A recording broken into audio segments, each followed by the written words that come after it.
A very good morning everyone. देखिए आज जो है एसआरए का काफी दिनों बाद लेक्चर हो रहा है। इसका एक रीजन तो ये था कि कल हमें टीपीए खत्म करना था। I don't want to proceed TPA one more lecture. मेरे को टीपीए की लेक्चर ज्यादा नहीं खींचना था। आप लोगों ने टीपीए में देखा होगा, अगर सिंगल में किसी ने कुछ सवाल बाहर के हैं। Has anyone seen single for the TPA? Please एक बार देखिएगा जाके जिन्होंने नहीं देखा है, ठीक है ना। कुछ ऐसी चीज तो नहीं है जो छुड़वा दी है, या ऐसी चीज तो नहीं है कि आप पूछे मुझसे अलग से, ठीक है ना। एक बार सिंगल में देखिए कि कौन सा सवाल है जो सर ने नहीं करवाया है और वो एग्जाम में आया है। तो एक बार चेक करना, ठीक है ना, ताकि कोई चीज छूटी हो तो उसमें सबका भला हो। मैं वैसा वाले टीचर्स में नहीं हूँ जो भाग जाऊं कि हो गया बस अब उसको दोबारा मत छेड़ो। आपको लगता है कि सर वो चीज छूट गई है तो प्लीज मैं करवा दूंगा। और मैंने भी सिंगल को जाके देखा है, मेरी तरफ से कुछ बचा नहीं है। लेकिन अगर आपको कुछ सवाल लगता है कि सर ये सवाल आया हुआ है फ्रिक्वेंट, वेरियस स्टेट्स में पूछा हुआ है, तो आप मुझसे कहिए, मैं आपको उसको करवाऊंगा, ठीक है। This is the first thing. अब सेकंड चीज में लास्ट क्लास में हमने सेक्शन 7 तक कर लिया था। Today we have to discuss section 8। Today we have to discuss from section 8। आज सेक्शन 8 से हमें पढ़ना है। सेक्शन 8 से हमें पढ़ना है and we have to discuss from section 8। लिखना स्टार्ट कीजिए सेक्शन 8 में। सेक्शन 8 का एक सवाल आया था आरजेस 2021 में, वो मैंने आपको दिखा दिया था लास्ट क्लास में। अब तो लिखना स्टार्ट कीजिए, लिखना स्टार्ट कीजिए sir. A suit under section 8, a suit under section 8 can be filed. A suit under section 8 can be filed to recover the possession of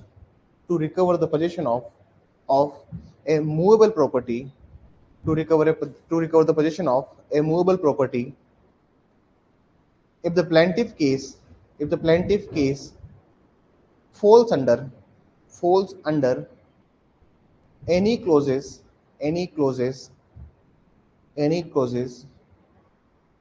to section 8, any clauses to section 8 full stop, any clauses to section 8 full stop। लिखिए section 8 में, यहां से मेरे को लिखवाना था, लिखना start कीजिए। धारा 8 का बाद किसी जंगम संपत्ति के कब्जे के धारा 8 का बाद किसी जंगम संपत्ति के कब्जे के प्रत्युदरण के लिए संस्थित किया जाता है। किसी जंगम संपत्ति के कब्जे के प्रत्युदरण के लिए संस्थित किया जाता है यदि वादी का मामला धारा 8 के किसी भी उपखंड में, यदि वादी का मामला धारा 8 के किसी भी उपखंड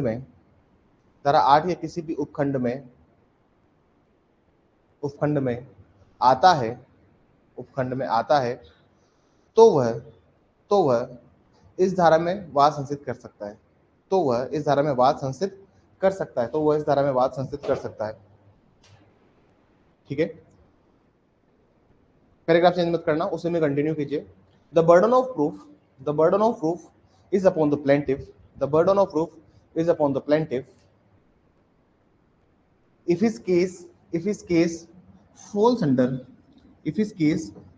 clause A and D लिखिए। सबूत का भार वादी पर होगा यदि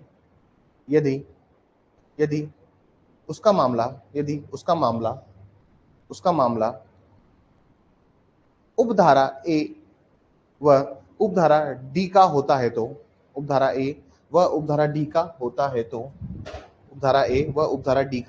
तो फुल स्टॉप। आगे लिखिए। The burden of proof is upon defendant. सबूत का भार पूर्णविराम कर लिया। सबूत का भार प्रतिवादी पर होगा यदि वह मामला उपधारा बी व सी से जुड़ा हुआ है तो।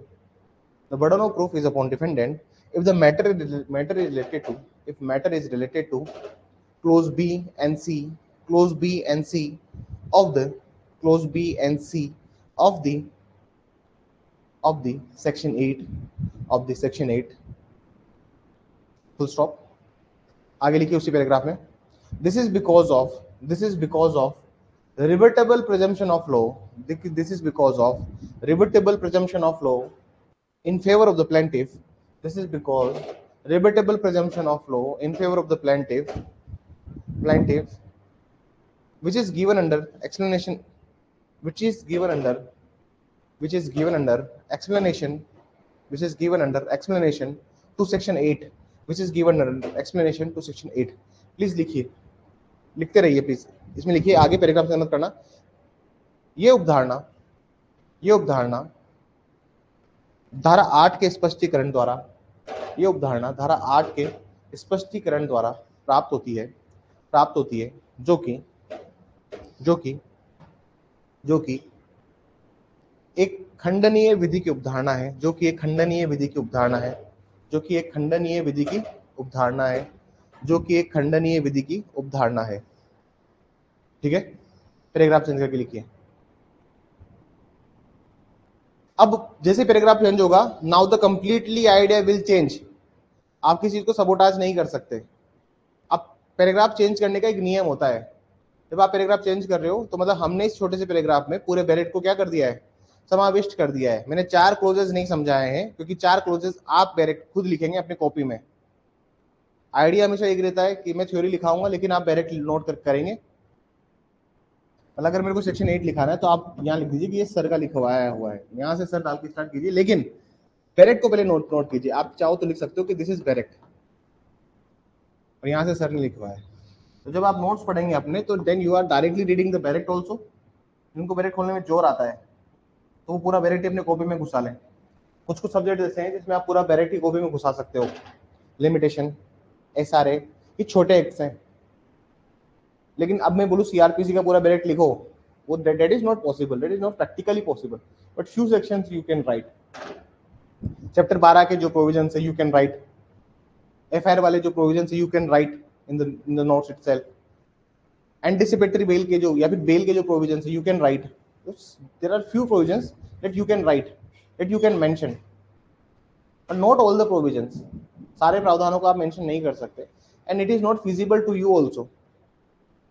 तो लेट्स मूव फॉरवर्ड, आगे लिखिए प्लीज पैराग्राफ में करके। The suit under section 8, the suit under section 8 is to be filed as per form number 39, as per form number 39 of appendix A CPC, of appendix A CPC। धारा 8 का बाद, paragraph से लिखना, धारा 8 का बाद परिशिष्ट क्रमांक क प्रारूप संख्या 39 सिविल प्रक्रिया संहिता के अनुरूप होगा। Full stop. As per section 8 plaintiff can pray for delivery of movable property. Plaintiff can pray for delivery of an immovable property। धारा 8 में किए गए वाद के लिए, पैराग्राफ चेंज मत करना जब तक बोलूं नहीं। धारा 8 में किए गए वाद के लिए वादी ये प्रार्थना करेगा कि उसे जंगम संपत्ति का परिदान किया जाए,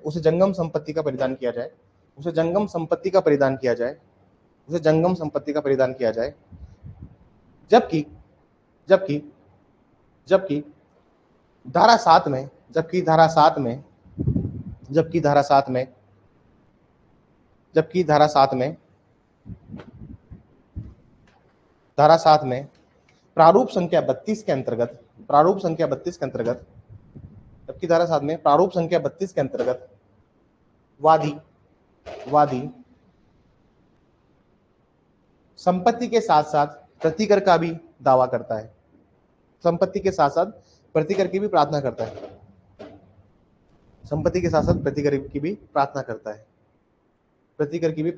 है, unlike under section 7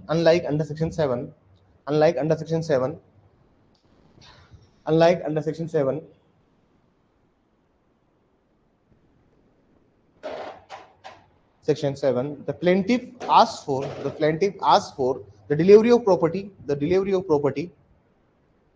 along with compensation as a relief,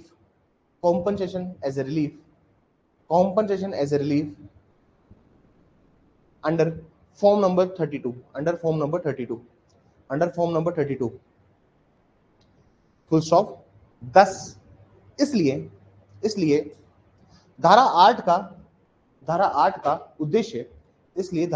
उद्देश्य केवल जंगम संपत्ति को प्राप्त करने का है, न कि प्रतिकर के लिए। Thus, the purpose of section 8 is to only get the movable property.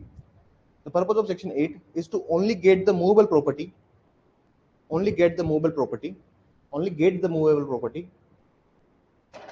and not likewise to get compensation,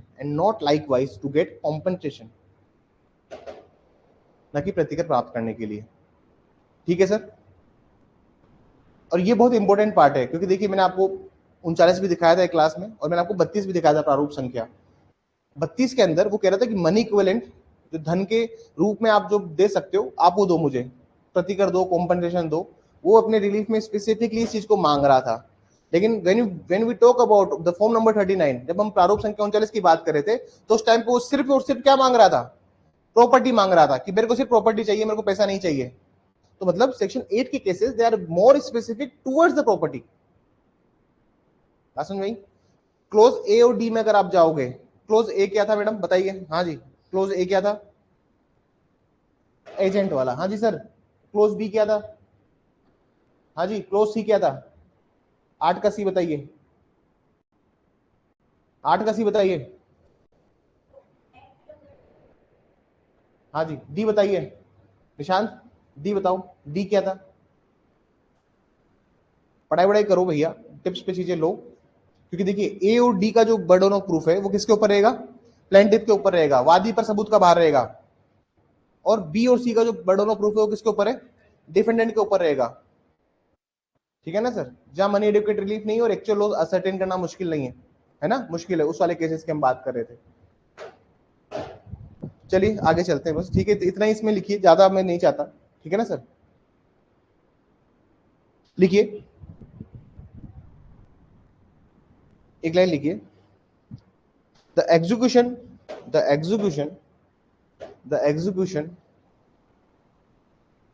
of A suit file under section 7 और 8, पैराग्राफ लिख के लिखना प्लीज। ठीक है ना? पैराग्राफ लिख के लिखेगा। The execution of the suit filed under section 7 और 8 is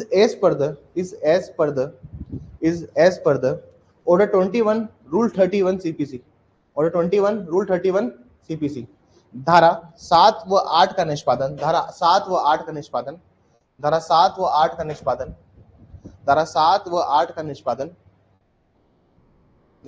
आदेश 21 नियम 31 के तहत होगा। आदेश 21 नियम 31 के तहत होगा, जो कि निम्नलिखित तरीकों द्वारा है। That is by the following ways. Point number 1 लिखिए, seizure of property.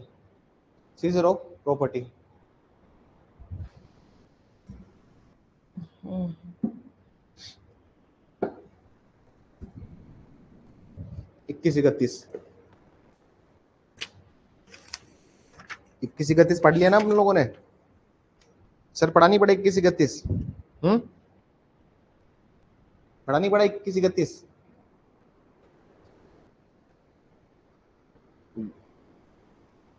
वहां पे एक शब्द दिया हुआ है स्पेसिफिक। जो बच्चे घर बैठे हुए वो देख लीजिए, मैं यहाँ दिखाने में समय नहीं गंवाना चाहता। 8वां लेक्चर है, मुझे आगे और पढ़ाना है। जो बच्चे घर बैठे हैं वो देख लीजिए। और 21-31 में वहां लिखा हुआ है स्पेसिफिक मूवेबल प्रॉपर्टी। 21-31 को जब वो पढ़ेंगे तो वहां लिखा हुआ है स्पेसिफिक मूवेबल प्रॉपर्टी। और 7 और 8 में जो हम प्राप्त कर रहे हैं वो भी क्या है? एक विनिर्दिष्ट जंगम संपत्ति ही है। तो पहले लिखिए बाय सीजर, हिंदी में लिखिए अभिग्रहण द्वारा।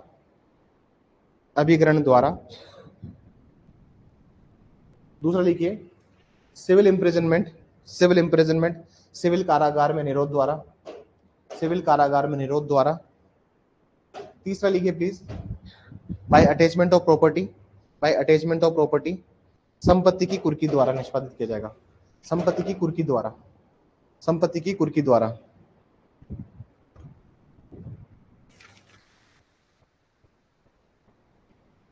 ठीक है सर। अब तुम्हारा सवाल ये होना चाहिए कि सर देखो आपने बताया सेक्शन 8 में कि हम जाते हैं फॉर्म नंबर इसके थ्रू 39 के थ्रू, और 39 के थ्रू हम क्या नहीं मांगते कोर्ट से, हम कॉम्पनसेशन नहीं मांगते, हम पैसा नहीं मांगते।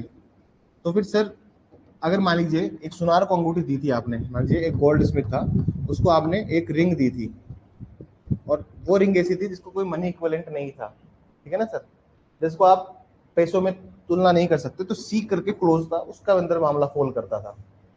बात समझ में आई? अब समझने की कोशिश कीजिएगा प्लीज, आप समझने की कोशिश कीजिएगा। सर आपने तो लिखा था कि मेरे को कॉम्पनसेशन नहीं चाहिए, मुझे क्या चाहिए, सिर्फ वही प्रॉपर्टी चाहिए, उसके अलावा रिलीफ कुछ थी नहीं।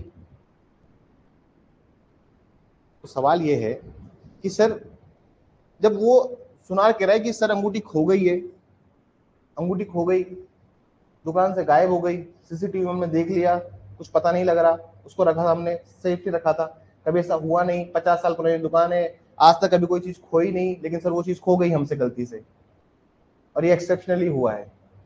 कोर्ट भी क्या करेगा, कोर्ट कहेगा कि आप कॉम्पनसेशन देने को तैयार हैं। सुनार बोल रहे हैं हाँ सर हुजूर देने को तैयार है, जितना बनता है उसको उतना ले लो, फोटो दिखा देता हूं मैं, और जो न्यायालय उचित समझे उतना कॉम्पनसेशन ले ले।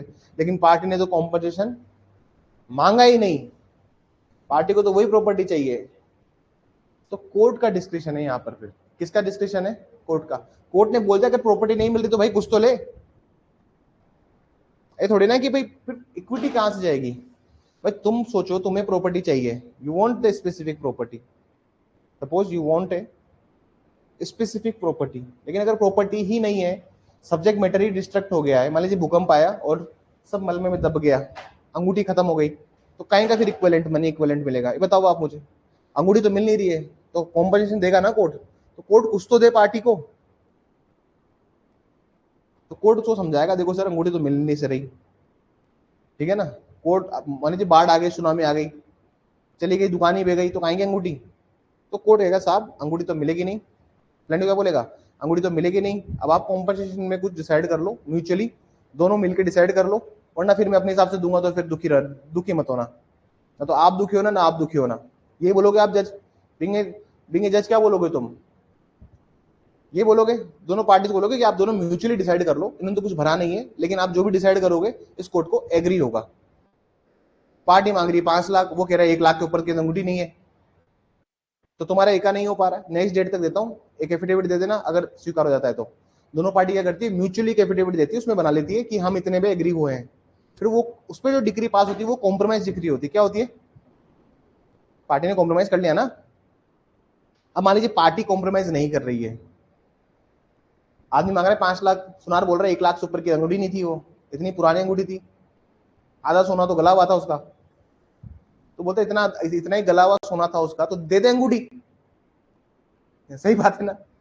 पर कह रहे वो तो खो गई सर, खो गई, वास्तव में खो गई, होती तो हम क्या करते हैं अंगूठी का, इतना सोना तो हमारे पास वैसे पड़ा है, ठीक है चल 5 लाख। अब दोनों पार्टी एग्री नहीं हुई, दोनों ने सब एफिडेविट नहीं दिया, तो रिक्वेस्ट कर दी कि सर 5 लाख रुपए मुआवजा मांगते हैं, तो कोर्ट ने पूछ लिया कि 5 लाख रुपए कैसे बनेगा मुआवजा, क्या ग्राउंड से आपने, एक तो आप लेके आए सेक्शन 8 में, सेक्शन 8 के भी आप गए सी में कि जब मनी इक्विवेलेंट नहीं है, तो आपने फिर 5 लाख का मनी इक्विवेलेंट कैसे कर दिया उसको, पहले ये बताओ, क्या सोच के आपने 5 लाख रुपए मांगे। अब तो बोलेगा सर इमोशनल जुड़े हुए हैं, तो हाँ वैसी एक अंगूठी दोबारा बनाने की ट्राई करेंगे, और आजकल सोना की रेट आप जानते हो सर महंगी हो गई है, हाँ वो जो अंगूठी थी वो 3 तोले की तो थी, उसमें मेकिंग चार्ज भी लगेगा, तो 5 लाख जस्टिफाई करेगा एडवोकेट, अरे यही तो जस्टिफाई करोगे, एडवोकेसी है क्या, this is all about the advocacy in the litigation, कि सर उसमें सोना लगा हुआ है, इतने तोले की बनेगी, 95,000 का रेट चल रहा है, आज के हिसाब से देखो तो उस हिसाब से हम 5 लाख रुपए मांग रहे हैं सर, और जो हमें मेंटल हरेसमेंट हुआ है उसको भी आप अकाउंट में लो, हाँ जो हमें मेंटली हरेस किया है कोर्ट में प्रोसीडिंग्स में, हमारी जो कोर्ट फीस लगी है वो भी हमें वापस चाहिए। ऐसे करके हम 5 लाख में सेटल कर रहे हैं। दूसरी पार्टी बोल रही कि वो 1 लाख रुपए से ऊपर की नहीं है, तो बोले क्यों नहीं 1 लाख से ऊपर की, तुम बताओ। तो कह सकता ना सर वो तो हार्डली 10 ग्राम भी नहीं थी, एक तोला भी नहीं थी। तो दूसरी पार्टी बोलेगी नहीं बोलेगी कि यार पुराने जमाने में 1 तोले की तो कुछ नहीं बनता था उस टाइम पे, उस टाइम 1 तोला कुछ बनता था क्या? 2-5 तोला ठोक के बना देते। लेकिन सुनार बोल सकता है ना कि सर पुराने जमाने में सोने की शुद्धता नहीं होती थी, 50-60 ग्राम ही सोना होता था। तो जो लोग सोने में जानते हैं उनको अच्छे से पता होगा कि सोना जो होता है उसकी प्योरिटी जो है 24 कैरेट पे कोई चीज नहीं बनती, चीजें बनती है 22 कैरेट पे, 18 कैरेट पे। अब 22 कैरेट का मतलब होता है 80% सोना, 18 कैरेट का मतलब होता है 60 से 75% सोना। में this is how the argument take place in the court. और डिस्क्रिप्शन होता है कोर्ट का, कि न्यायालय का डिस्क्रिप्शन, क्योंकि फॉर्म नंबर 39 में तो कुछ दिया हुआ नहीं है, रिकवरी कहां से है फिर? तो it is a description of court. तो पैराग्राफ चेंज करके एक लाइन लिख लीजिए। although section 8 decree although section 8 decree does not specify the money equivalent although section 8 decree does not specify the money equivalent, यद्यपि यद्यपि धारा 8 में धारा 8 में धारा 8 में पारित की गई डिग्री धारा 8 में पारित की गई डिग्री धारा 8 में पारित की गई degree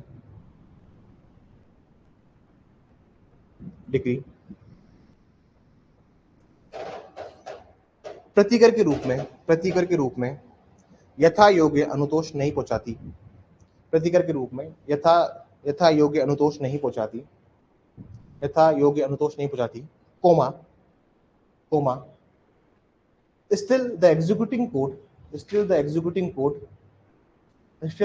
court under order 21 rule 31 order 21 rule 31 sub rule C, order 21 rule 31 sub rule 2 करना, sub rule 2 can award compensation in its execution if the judgment debtor fails to deliver the property, if the judgment debtor fails to deliver the property,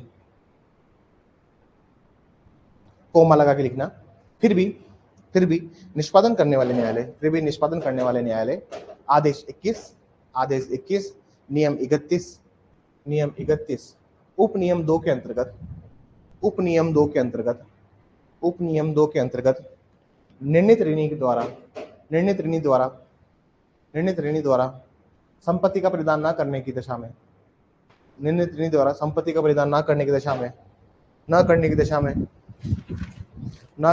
में उचित अनुतोष प्रदान करेंगे।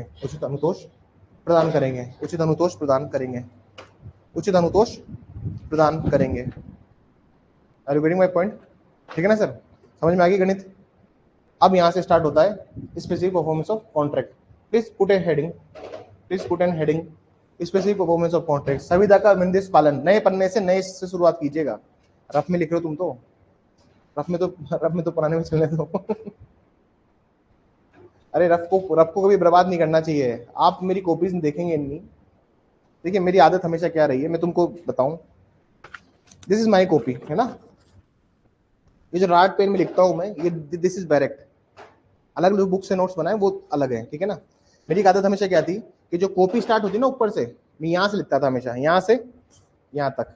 ये space क्यों छोड़ना भाई? कुछ एक्स्ट्रा कुछ नहीं है, आप जो पढ़ रहे हो उसके लिए स्टिकी नोट लगाता हूं मैं। बहुत सारी जगह होगा इस नोट्स में भी जहां मैंने स्टिकी नोट लगा रखे होंगे। जो लुक एट दीस जो स्टिकी नोट्स दिख रहे हैं आपको, स्टिकी नोट्स ये चिपकाए हुए हैं बिल्कुल प्रॉपरली। मैं कभी भी स्पेस को खत्म नहीं करता, I always use that space. तो तुम लोग भी कागज बचाओ, अभी तुम पढ़ रहे हो कागज बचाइए और मैक्सिमम अपने नोट्स का यूटिलाइजेशन कीजिए। इतनी सी स्पेस भी दी हुई है ऊपर, उसका भी यूटिलाइजेशन करो। These notes are GeM.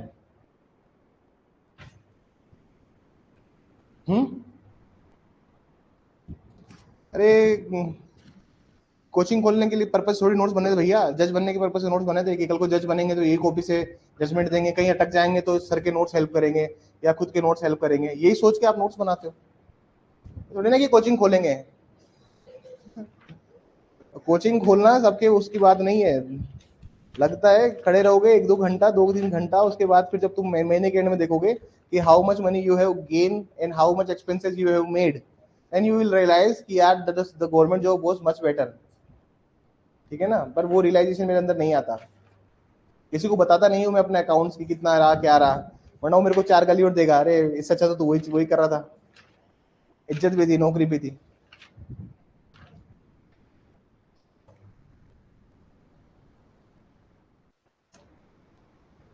ठीक है चलिए प्लीज आगे पढ़िए। Specific performance of contract heading डालीजिए, please put an heading specific performance of contract chapter 2।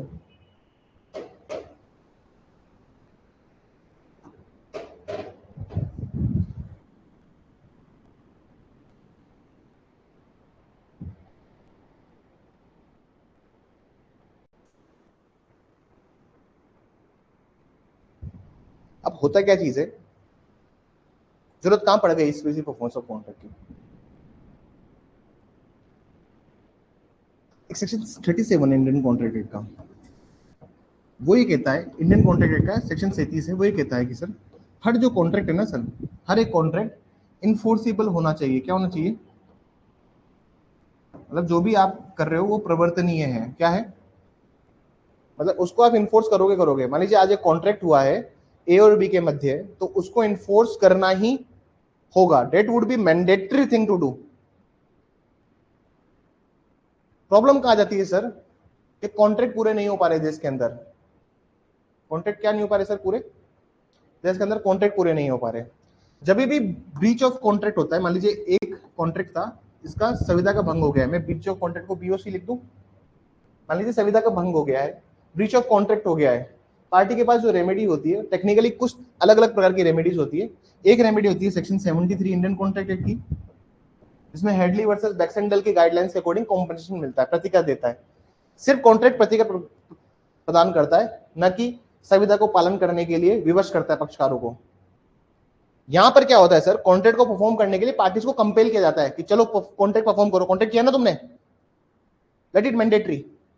2018 में अमेंडमेंट आए यहां से, 2018 में क्या है सर, यहां से various amendment come under section 18, section 10 में अमेंडमेंट्स आए। What would be section 9, section 9 भी कराऊंगा, पहले इसमें परफॉर्मेंस ऑफ कॉन्ट्रैक्ट को डाल लो, ठीक है ना।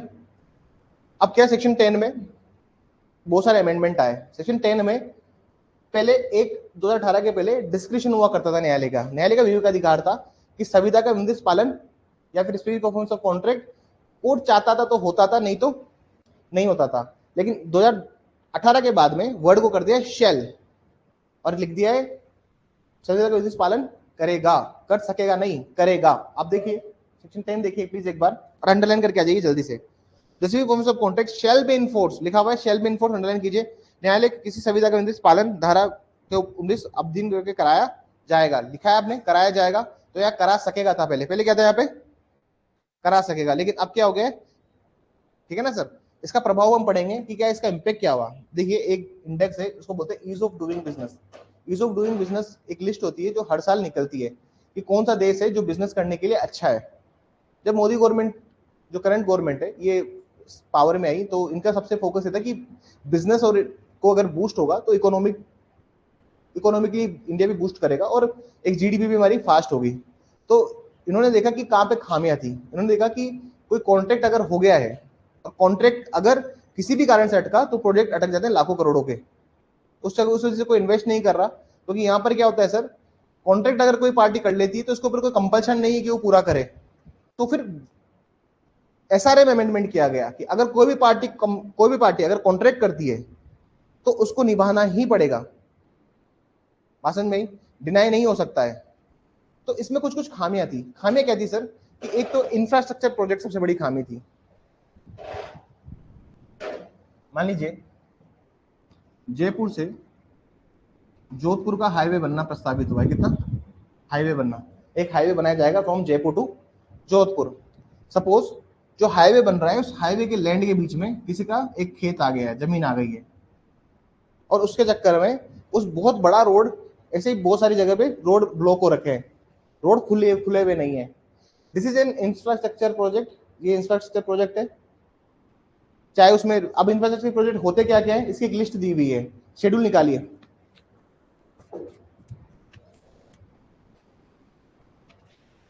शेड्यूल निकालिए, शेड्यूल देखिए सर, अनुसूची देखिए, category of projects in infrastructure project, transport में कौन कौन सा है, road, bridges, ports, shipyard, inland waterways. अब समझिए इधर, एक बार समझिएगा प्लीज। मैंने बताया कि कॉन्ट्रैक्ट, जब भी ब्रीच ऑफ कॉन्ट्रैक्ट होता है हमारे पास कुछ रेमेडीज होती है। एक सेक्शन 73 में रेमेडी थी, एक रेमेडी होती है सेक्शन 10 में SRA, specific performance of contract. 2018 के पहले की स्थिति बता रहा हूं मैं आपको, दैट वाज नॉट मैंडेटरी, मतलब 2010 के 18 के पहले ये मैंडेटरी नहीं था, ये अज्ञापक नहीं था। अज्ञापक तो 2018 के अमेंडमेंट के बाद हुआ है ना। एक होता था इंजंक्शन, और इसी की वजह से सारे प्रोजेक्ट अटकते थे, व्यादेश। अब क्या, मान लीजिए रोड के ऊपर आपका मुआवजे को लेकर कुछ केस चल रहा है, ठीक है ना, आप कोर्ट में गए और जाके ले आए इंजंक्शन कि टेम्परेरी इंजंक्शन है, न्यायालय के आदेश से, आपने लिख दिया न्यायालय के आदेश से ये निर्माण क्षतिग्रस्त या फिर तोड़ा नहीं जा सकता, है ना। आपने देखा होगा बहुत सारी प्रॉपर्टी भी लिखा होता है न्यायालय के आदेश से, तो मतलब इंजंक्शन मिल गया। तो 18 के बाद हुआ क्या, प्रॉब्लम क्या आती है 18 के पहले, कि 18 के पहले एक तो कॉन्ट्रैक्ट पूरी रेमेडी नहीं देता था, उसके ऊपर से एसआरए में जाते थे, वहां पे भी कोर्ट का क्या था, डिस्क्रिप्शन। दूसरी बात, कोर्ट भी क्या करता था, जुडिशरी क्या करता था, हर जगह इंजंक्शन बांट देता था। तो इन्होंने पार्लियामेंट में एक अमेंडमेंट लेके आए और अमेंडमेंट में कर दिया कि ये जो शेड्यूल में जो लिस्ट दी हुई है इस पर कोई भी इंजंक्शन आज से नहीं मिलेगा। सेक्शन 41 निकालिए, सेक्शन 41 एक लिस्ट प्रोवाइड करता है, section 41 gives U a wider list, जो ये बताता है कि इन प्रोजेक्ट्स, इन चीजों पर आपको इंजंक्शन नहीं मिलेगा। 41 देखिए, इंजंक्शन व्हेन रिफ्यूज दिखा हुआ है, आदेश कब नामंजूर किया जाएगा, इसका एच ए देखिए, एच ए है शायद, इसका एच ए देखिए, दिखा हुआ है एच ए के अंदर, जक के अंदर देख रहा है आपने क्या लिखा हुआ है, कि जब भी कोई इंफ्रास्ट्रक्चर प्रोजेक्ट है जो कि शेड्यूल में दिया हुआ है, इन सब पे क्या नहीं मिलेगा, कोई भी इंजंक्शन नहीं मिलेगा। मतलब आज हरिया किसान की जमीन, आज अगर हरिया किसान की जमीन इस रोड के ऊपर आ जाती है तो इंजंक्शन नहीं मिलेगा, तोड़ना ही पड़ेगा इसको, मुआवजा देंगे बाद में।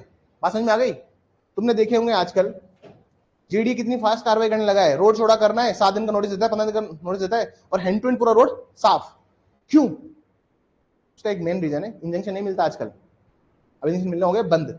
सरकार को अगर डेवलपमेंट चाहिए तो चाहिए, उधर एक फैक्ट्री डली है, रोड चौड़े नहीं है, तो क्या कहां चलेगी फैक्ट्री, ट्रक जा पाएगा क्या? तो पूरा इकोनॉमिक ग्रोथ डिपेंड करता है किस चीज के ऊपर, इंफ्रास्ट्रक्चर प्रोजेक्ट के ऊपर। अब इन पे अगर इंजंक्शन दे देंगे तो हम इकोनॉमिकली ग्रोथ कैसे करेंगे? जब तक इकोनॉमिक ग्रोथ नहीं करेंगे, देखिए हम कोई छोटे मोटे देश नहीं है, 150 करोड़ जनता, हमारी 150 करोड़ की जनसंख्या है, एक का पेट नहीं पालना है। अरे कोई न्यूजीलैंड ऑस्ट्रेलिया है क्या जो इसको लेता ही नहीं देश में? 150 करोड़ लोग है, कुंभ होता है, तुम हालत देख लिया करो। जब 40-50 करोड़ इधर उधर लोग इधर मुंह करते हैं ना तो हालत खराब हो जाती है सबकी। 40-50 करोड़ लोग इधर उधर मुंह करें किए 1.5-2 महीने में, तुम सोचो क्या हालत होती है। जितनी अमेरिका की आबादी नहीं होती तो हमारे 1 महीने में घूम लिए इधर उधर। So you will think about the condition of the country. तो अगर इंफ्रास्ट्रक्चर रोड अच्छे नहीं है तो तुम कुंभ जैसा आयोजन हो सकता है? अभी तुम लोग गए होंगे कुंभ में तो देखे थे रोड कितने शानदार बने हुए हैं पूरे यूपी के अंदर सब तरफ। You have seen that quality, और ये अभी रिसेंटली बने 2-4-5 सालों में, पहले नहीं थे ये रोड कुछ भी। ये जो वडोदरा हाईवे बना है, ये जो अपना नया वाला दो से निकलता है, ये सब 2-3-4 साल में बने, वरना पुराने प्रोजेक्ट देखो, अरे 10-10 साल लग जाते थे प्रोजेक्ट खींचने में। इकोनॉमिक ग्रोथ कैसे फास्ट होगी?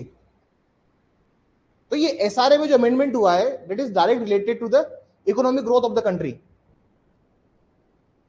क्योंकि ईज ऑफ डूइंग बिजनेस बढ़ गया इंडिया के अंदर। अब लोग इन्वेस्ट करने लगे इंडिया के अंदर, क्योंकि हमारे प्रोजेक्ट अटकते नहीं है। मान लो दिस इज इंडिया, ठीक है ना, दिस इज इंडिया, एक ट्रेन चल रही है from Mumbai to Ahmedabad, super speed train जो जापान के साथ बना रहे हैं हम लोग, बुलेट ट्रेन बना रहे हैं ना अभी, सुपर हाई स्पीड। अब उसका जो कॉरिडोर है, मान लीजिए वो निकल रहा है सूरत के पास होके। अब सूरत के पास में किसान है, हरिया किसान, उसको कुछ मुआवजे की दिक्कत हो गई, ये थोड़ी ना है कि लाखों करोड़ों के प्रोजेक्ट अटक जाएंगे just because of one farmer. तो मुआवजा देंगे ना, फ्री में थोड़ी जमीन ले रहे हैं, we will give you certain compensation of it, हम जमीन भी देंगे।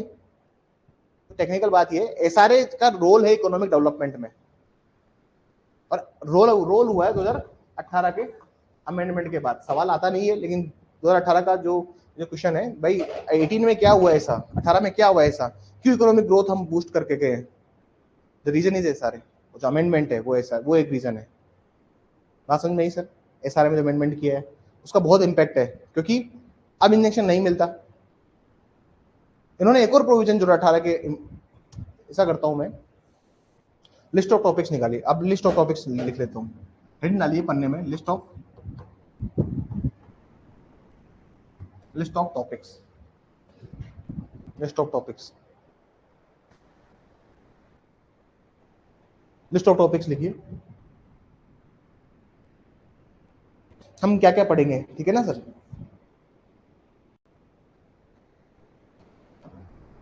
what we would read in the next few 10 classes, 10 classes को लगती है अब, ठीक है ना सर? 10 क्लास नहीं, 5-7 क्लास मान लो मैं खींच के पढ़ाऊंगा। Specific performance,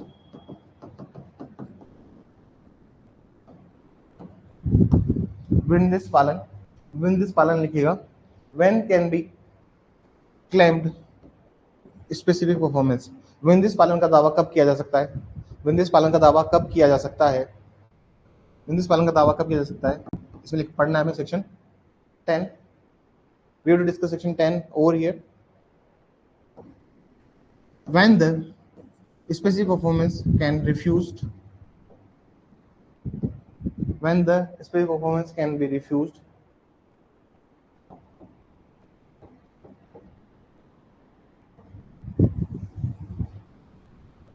when the specific performance can be refused,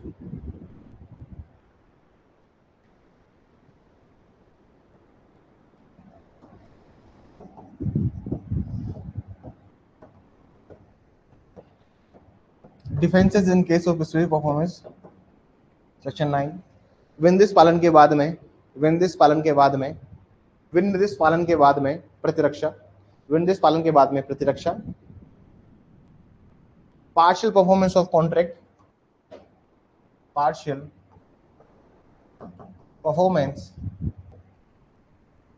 of contract, किसी संविदा के, किसी संविदा के, किसी संविदा के भाग का भागतः पालन, किसी संविदा के भाग का भागतः पालन, भागतः पालन, सेक्शन 12, सेक्शन 12,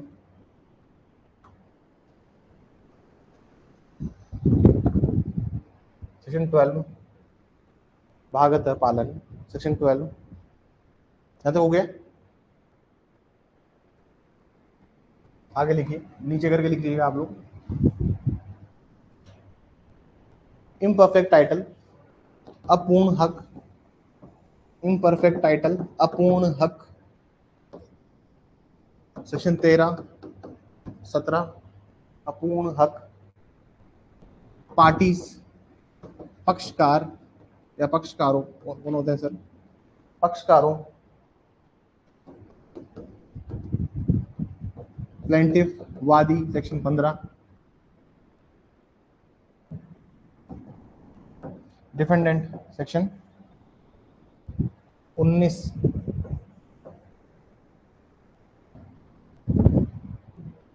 वेरिएंस, फेरफार,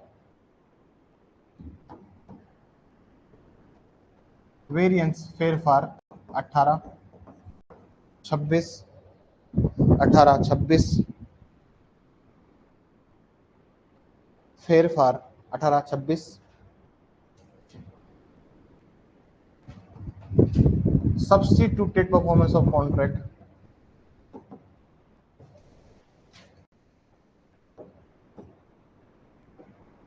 संविदा का प्रतिस्थापित पालना, संविदा की प्रतिस्थापित पालना। ये सवाल आया इस बार आरएसएस मेंस में, सेक्शन 20 आरएसएस मेंस में सवाल आया था। ये वाला पता है किसी को? मैं आपको पेपर दिखाया था, सवाल था उसमें ये। अदर रिलीफ, अन्य अनुतोष 21, 22, 23, 24 सवाल आया प्रीलिम्स में। कहाँ सवाल आया इस बार? प्रीलिम्स में। इस अदर रिलीफ से सवाल आया प्रीलिम्स में। सवाल भी दिखा दूंगा मैं आपको जब पढ़ाऊंगा। साथ साथ पढ़ेंगे, साथ साथ जो मेंस के और प्री के सवाल आए उनको भी सोल्व करते चलेंगे, साथ साथ पढ़ेंगे, साथ साथ प्री मेंस के सवाल जितने भी आए उनको सोल्व भी करते चलेंगे। ठीक है sir. Experts section 14A, section 14A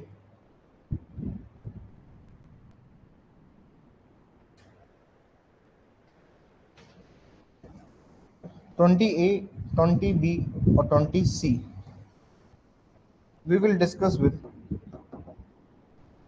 व्यादेश के साथ पढ़ा जाएगा इसे। ठीक है सर, ये कुछ टॉपिक्स है that we will discuss in the next few classes. We will discuss in the next few classes those topics. Heading डालिए अमेंडमेंट ऑफ 2018, अमेंडमेंट ऑफ 2018, 2018 संशोधन, 2018 संशोधन, 2018 संशोधन, अमेंडमेंट ऑफ 2018, 2018 संशोधन। 18 का अमेंडमेंट बहुत इंपॉर्टेंट है सर, आई डोंट नो इसको क्यों नहीं पूछते, लेकिन इसकी बहुत महत्वता है। इसकी बहुत क्या है सर, बहुत इंपॉर्टेंट अमेंडमेंट है ये। अमेंडमेंट क्यों इंपॉर्टेंट होते हैं सर, लेकिन इसका बहुत प्रभाव है अमेंडमेंट का। अमेंडमेंट तो आते जाते रहते हैं, कुछ अमेंडमेंट ऐसे होते हैं जिनका बहुत लॉन्ग टर्म प्रभाव होता है। वैसे ही अमेंडमेंट कौन सा है, एसआरए का, लिखिए the assent of president, the assent of president 1 August 2018, the assent of president 1 August 2018,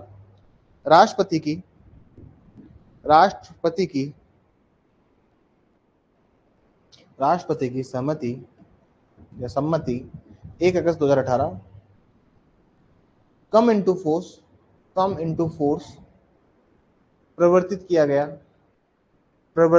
गया 1 अक्टूबर 2018, 1 अक्टूबर 2018,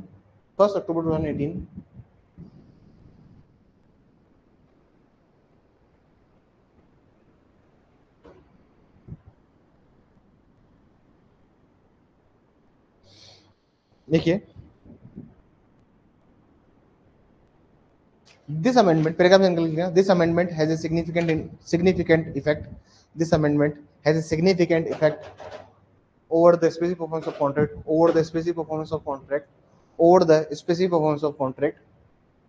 इस संशोधन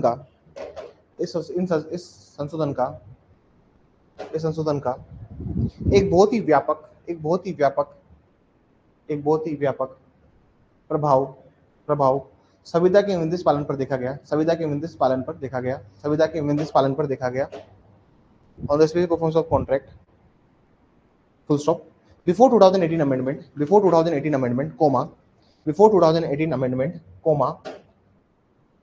देखिए 2018 संशोधन के पूर्व, 2018 संशोधन के पूर्व, the specific performance was a discretion, the specific performance was a discretion के पहले संविदा का विनिर्देश पालन न्यायालय का विवेकाधिकार था। was a discretion of the court, न्यायालय का विवेकाधिकार था, is the discretion of the court, न्यायालय का विवेकाधिकार था। परंतु however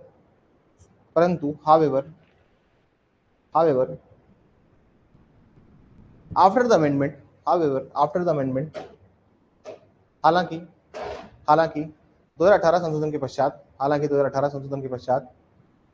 however after 2018 amendment, now it is a statutory right,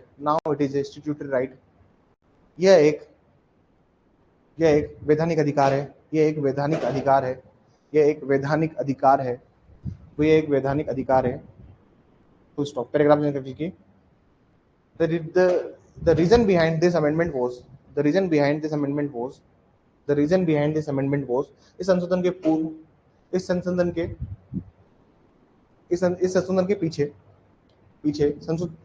पीछे ये उद्देश्य था कि the reason behind this amendment was to improve India's position, in the ease of doing business index, ये ताकि भारत की भारत की व्यापार करने वाली सूची, इन्वर्टेड कॉमा में करना, भारत की व्यापार करने वाली सूची सूची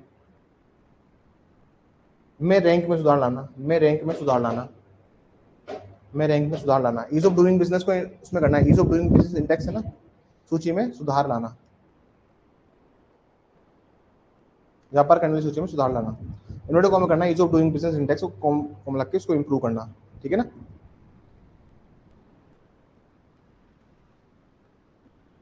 bye this amendment, by this full stop करेंगे, by this amendment, by this amendment they made a separate provisions for, they made a separate provisions for infrastructure project। इस संशोधन द्वारा, इस संशोधन द्वारा अवसंरचना, अवसंरचना, अवसंरचना के लिए अलग से प्रावधान बनाए गए, अलग से प्रावधान बनाए गए तथा तथा तथा तथा विशेष न्यायालय की स्थापना के भी प्रावधान किए गए, तथा विशेष न्यायालय के प्रावधान बनाए गए, तथा विशेष न्यायालय के प्रावधान बनाए गए। And and also and also and also and also make provisions for special courts, make provisions for the special courts। Bracket में लिखना सेक्शन 20B, ब्रैकेट में लिखेगा धारा 20B, ठीक है ना सर, 20B। अब ये मैंने एक जनरल ओवरव्यू दिया है आपको, ठीक है ना सर। तो मेनली दो जो मेजर काम थे, अब देखा जाए तो एक्सपर्ट भी अपॉइंट हो गया है और इस वजह से बहुत सारे अमेंडमेंट्स हैं जो हम लिख सकते हैं। वी वांट टू राइट, मान लीजिए सवाल आ जाता है कभी, वैसे आने के चांसेस नहीं है, हाईकोर्ट इतना वो नहीं जाता है, हाईकोर्ट कभी भी इतना स्पेसिफिक नहीं पूछ लेता, क्योंकि यार ये सब स्तर नहीं है ना। हम लोग जो चाहते हैं अच्छा पूछे, अच्छा पेपर आए, क्योंकि हम जो पढ़ के गए हैं, बाकी बच्चों से कैसे आप सर्वश्रेष्ठ हो। सवाल अगर सीधा सीधा पूछ रहा है तो सीधे सीधे सवाल में तो हमको हमको मतलब ऐसे अचूक निशान होना चाहिए। सीधे सवाल में क्या होना चाहिए, अचूक निशाना। अगर आप अचूक नहीं हो ना सर, तो आप इस फील्ड के लिए नहीं हो, फिर आप कुछ और कर लो, परफेक्शन लेके आओ अपने अंदर। परफेक्ट कैसे बनूं, और परफेक्शन एक दिन में नहीं आता। You to achieve it by the thoroughly hard work, share hard work होना होता है मेहनत के पीछे, ठीक है ना सर।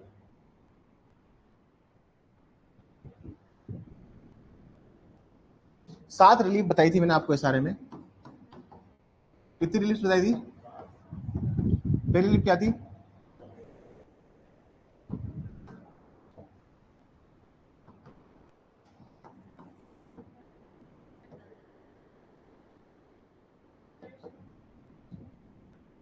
लाइन से बताओ, जो बैरेट में वो बताओ।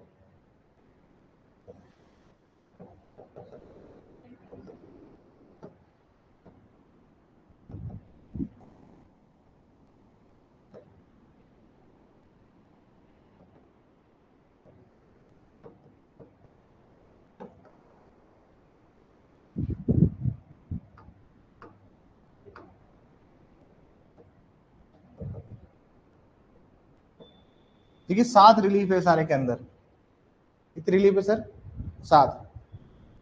2018 के पहले सातों की 7 रिलीफ डिस्क्रिप्शन थी कोर्ट की, सातों 2018 के पहले सातों की 7 डिस्क्रिप्शन क्या थी, रिलीफ क्या है, न्यायालय को देना ही नहीं देना न्यायालय का भी अधिकार था। लेकिन 18 के बाद में स्पेसिफिक परफॉर्मेंस एक्ट ये मैंडेटरी हो गया है सर, ये तो देना ही पड़ेगा आप कोर्ट को, अभी डिस्क्रिप्शन नहीं है कोर्ट का। क्या इंपैक्ट हुआ समझ में आया, इसका प्रभाव क्या हो गया।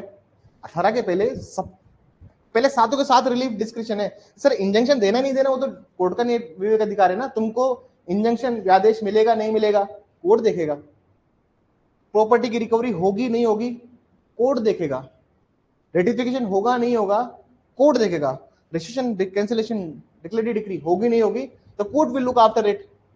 बट नाउ 18 के बाद क्या हो गया, स्पेसिफिक परपज ऑफ कॉन्ट्रैक्ट क्या बन गया है, संविदा का निर्देश पालन क्या बन गया है, अज्ञापक हो गया है। अब तो करना ही पड़ेगा। Once you prove that the contract has been broken, सबसे पहले क्या साबित करना पड़ेगा कोर्ट में, a valid contract has been broken. Specific performance of contract के लिए सिन क्वा नन कंडीशन है, देयर इज अ वर्ड इसको हम बोलते हैं सिन क्वा नन।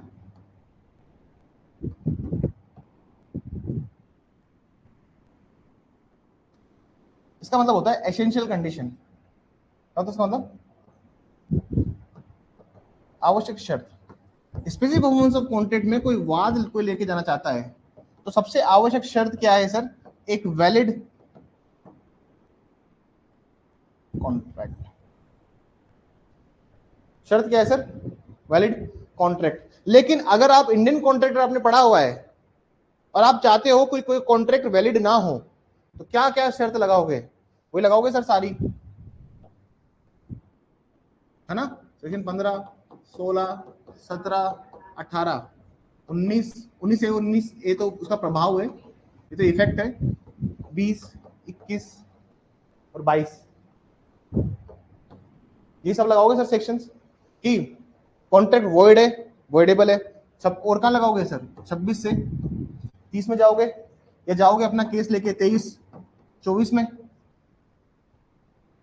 जो कॉन्ट्रैक्ट के एक्सेप्शंस हैं कि sir he was minor, unsound, या फिर आप बोलोगे सर कोर्जन हुआ है, अंडर इन्फ्लुएंस हुआ है, फ्रॉड हुआ है, मिस्टेक है, मिसरिप्रेजेंटेशन है, सारे के सारे एक्सेप्ट वही डिफेंस आप लोगे।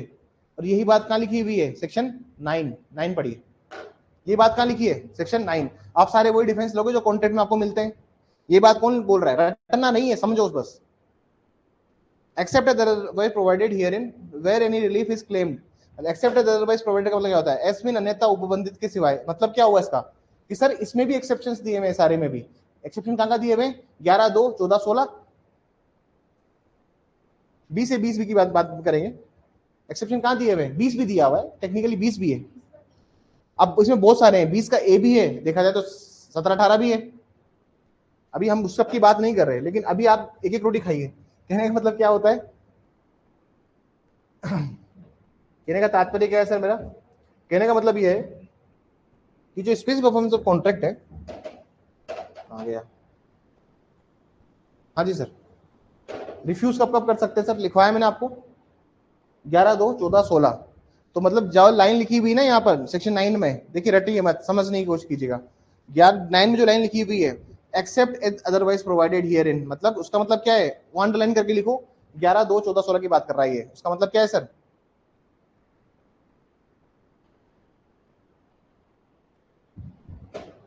Where any relief is claimed in this chapter is respect of a contract, the person against whom the relief is claimed may plead the by way of defense any ground which is available to him under any law relating to the contracts। अब यहाँ पर एक line लिखी है, समझिए। यहाँ पर ये कॉन्ट्रैक्ट की बात नहीं कर रहा है, any law relating to the contract. दोबारा लाइन लिखता हूँ, क्या लिखा इसने लास्ट में? Any law relating to the contracts. इसका मतलब क्या होता है? इसका मतलब ये है सर कि कॉन्ट्रैक्ट से कौन कौन से लॉ बने हुए हैं? कॉन्ट्रैक्ट से कौन कौन से लॉ बने हुए हैं? कॉन्ट्रैक्ट से बना है sir SOGA, sales of goods act. इससे बना है इंडियन पार्टनरशिप एक्ट। इससे क्या बना है? टीपीए। इससे क्या बना है? इससे क्या बना है? SRA, partnership, SOGA, TPA. ये सब किससे बने? अगर मान लीजिए कोई एक्सेप्शन दिया हुआ है अंडर द पार्टनरशिप एक्ट, जैसे minor can not be A partner but minor can be A partner. Minor can be A partner, लेकिन उसका क्या होगा? उसका लॉस में कोई हिस्सेदारी नहीं होगी, फायदे में उसकी हिस्सेदारी होगी। सेक्शन 30 हम लोग बात करते हैं। There are various provisions to it. जैसे हम बोलते हैं कॉन्ट्रैक्ट में an agreement with the minor is void. अगर किसी अव्यस्त या अप्राप्त व्यय के साथ यदि कोई करार किया जाता है तो वो शून्य होगा। ये तो कॉन्ट्रैक्ट का है, मोरी बीबी धर्मोदास घोष, हम बचपन से पढ़ते आ रहे हैं इस केस को। अब आप ये बात समझिए कि जो जो डिफेंसेस वहां दिए हुए हैं, वहां पे चाहता तो ये लॉ ऑफ कॉन्ट्रैक्ट भी लिख सकता था, लेकिन इसने क्या लिखा? Any relating to the any law relating to the contract. तो कौन कौन से लॉ है सर? ये सारे लॉ हैं जो रिलेट करते हैं कॉन्ट्रैक्ट के साथ में। बात समझ में आई? वहां पे कोई डिफेंस है तो यहाँ पे भी डिफेंस है। बात समझ में आई? जैसे लिस्ट पेंडेंस, लिस्ट पेंडेंस आप कर सकते हो। 52 में बताया मैंने आपको कि वाद लंबित रहने के दौरान आप अगर कोई अंतरण करना चाहे कर सकते हो। मतलब at the time of pendency of the suit you can certainly transfer the property. आप पे रोक नहीं है, you can transfer the property. No one is stopping you from transferring the property. कोई आपको रोकेगा नहीं, लेकिन इट विल बी आउटकम और subject to the outcome of the judgment और डिक्री। ये था। तो जो भी जजमेंट या डिग्री उसमें आएगी, जो भी न्यायालय जो निर्णय या फिर डिग्री पास करेगा उसके अनुरूप माना जाएगा। अंततः पक्षकारों के अधिकार प्रभावित नहीं होने चाहिए। ये लाइन लिखी हुई 52 के अंदर, rights of the party should not be affected. अभी हमने टीपीए खत्म ही किया है, तो आप ये बात समझिए, अगर टीपीए मना कर रहा है कि लिस्ट पेंडेंस हो गया है और लिस्ट पेंडेंस में अगर अधिकार प्रभावित होंगे तो you can not certainly not transfer such property although you have made already made in contract.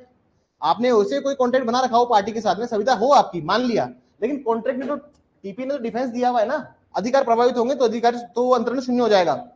तो क्या आप सेक्शन 10 में आ जाओगे क्या स्पेशल रिलीफ लेने, स्पीच परफॉर्मेंस का कराने? नहीं आ सकते ना, क्योंकि टीपीए का एक एक्सेप्शन लग गया वहां पर कि ऐसा ट्रांसफर नहीं हो सकता। मान लीजिए कोई कंडीशन लगा दी कि अगर ये आदमी दिवालिया हो गया तो प्रॉपर्टी नहीं जाएगी।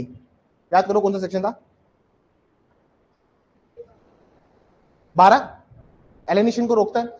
एक, आप संपत्ति का अंतरण नहीं करोगे। 10, अलाइन नहीं कर सकते। जिस कंडीशन में एब्सोल्यूट ट्रांसफर किया है आपको, उस जो कंडीशन बोली उसी कंडीशन में यूज करो, फर्दर एलिनेट मत करो। आपकी कंडीशन तो 0 है ना सर। तो कहने का मतलब ये, देयर आर मल्टीपल एक्सेप्शंस जो इन सब में दिए हुए हैं लॉ में, इनको आप पढ़ोगे ना और यू विल फाइंड कि ये सिर्फ 11(2) तक नहीं है सीमित, ये सिर्फ 14 तक सीमित नहीं है, ये सिर्फ 16 तक सीमित नहीं है। अगर आप देखोगे तो 20 का ए भी है, अगर आप देखोगे तो 17 भी है, आप देखोगे तो 18 भी है, वो भी एक्सेप्शन है। जब पढ़ाऊंगा तब बताऊंगा कि कैसे मैं 17-18 आज लिख रहा हूँ, जबकि बैरेट में तो क्या दिए हुए, सिर्फ 3 एक्सेप्शन दिए हुए ना, लेकिन टेक्निकली 20 ए भी है। निकालिए 20 ए को। अरे 20 क्या, 20 का कैपिटल ए नहीं, 20 का 4 है शायद, तुमने गलत बताया है शायद। अच्छा हाँ 3 हो गया यार, एक केस हो सकता है। हाँ सर 3 देखिए, 3 ए नहीं सर, 3 20 का 3 देखिए, 3 ये भी अपवाद है। देखो क्या बोल रहा है, लास्ट लाइन अंडरलाइन कर लो, विरुद्ध विनिर्देश पालन के अनुतोष का दावा करने का हकदार नहीं होगा। Underline dot statement, he shall not be entitled to claim relief of exclusive performance against the party in breach. Against the party in breach, he is not entitled to। ठीक है सर, यह भी दिख रहा है आपको, मैं आपको 17 भी दिखा देता हूं।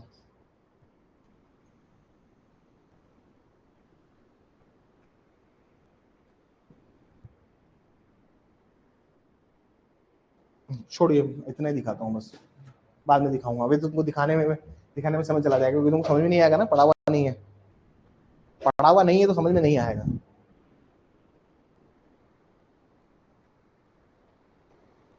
समझ में आ रहा है, क्रिस्टल क्लियर जाएगा ना। जैसे तुम देखोगे बहुत साफ पानी होता है किसी तालाब का, नदी का, उसको जो पेंदा दिखाई देता है ना, वो वैसा पढ़िए, वैसा पढ़ोगे ना तो मजा है पढ़ने का। अंधा भी पढ़ ले।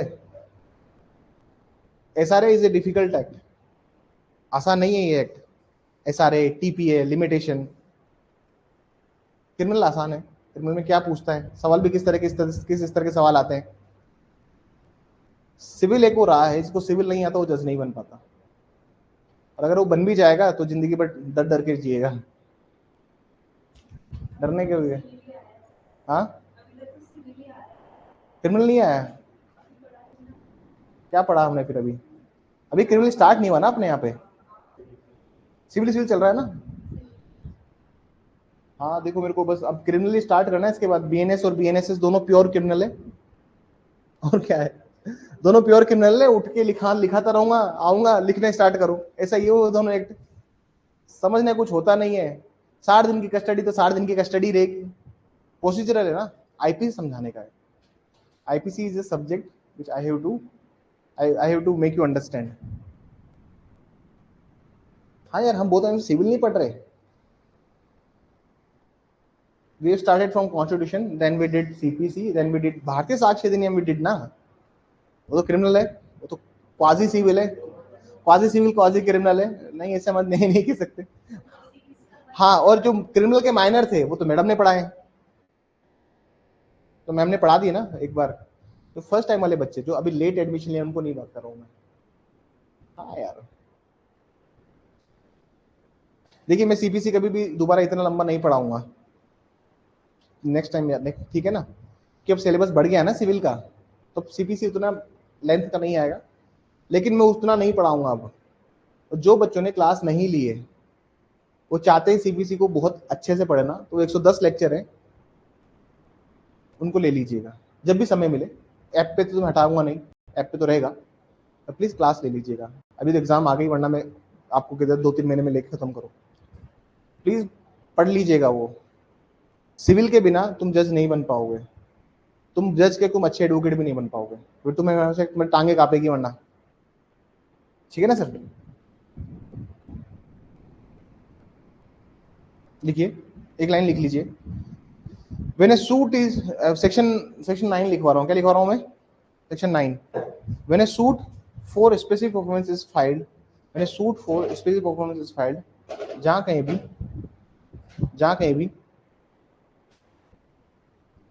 संविदा के विनिर्देश पालन का वाद संसित किया जाता है, संविदा के विनिर्देश पालन का वाद संसित किया जाता है। When a suit for specific performance is filed against a person, संसित किया जाता है, comma then in his defense he can raise, तो वह व्यक्ति अपनी प्रतिरक्षा में then such person in his defense can take any ground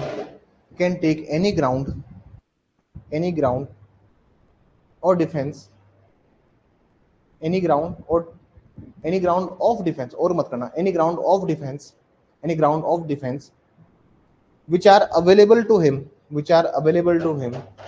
under any law of the contracts, तो वह व्यक्ति किसी भी ऐसे आधार का अपनी प्रतिरक्षा में, अच्छा ठीक है, वह व्यक्ति अपनी प्रतिरक्षा में किसी भी ऐसे आधार का अभिवचन कर सकेगा जो उसे संविधाओं से संबंधित किसी भी विधि के अध्ययन उपलब्ध हो, He can raise any ground of defense which are available to him under any law relating to the contracts, For example, Indian Contract Act, उदाहरण के लिए भारतीय संविदा अधिनियम, संपत्ति अंतरण अधिनियम, transfer property act, Indian partnership act, भारतीय भागीदारी अधिनियम, सेल्स ऑफ गुड्स एक्ट, माल विक्रय अधिनियम,